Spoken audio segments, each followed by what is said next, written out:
ఎకరాలకు ఎకరాలు ఉన్నోళ్లకు ఇందిరమ్మ సర్కార్ల రైతు బంధు ఇచ్చుడు కుదరదని ఖుద్దు మలి ముఖ్యమంత్రి రేవంత్ రెడ్డి సార్ చెప్పిండు కదా.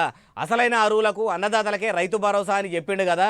ఇదే రైతు బంధు మీద ఇంకో ముచ్చట కూడా చెప్పిండు.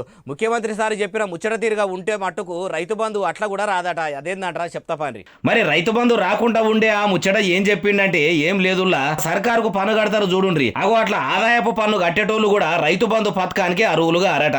ఎందుకంటే సర్కారుకే ఇన్కమ్ ట్యాక్స్ ఎల్లిస్తున్నోళ్ళు రైతులు ఎట్లా అవుతారు గారు కదా అని ముఖ్యమంత్రి సార్ పసిగట్టిండో ఏమో గాని రైతు బంధు పథకానికి వాళ్ళు మాత్రం అరువులు కాదు.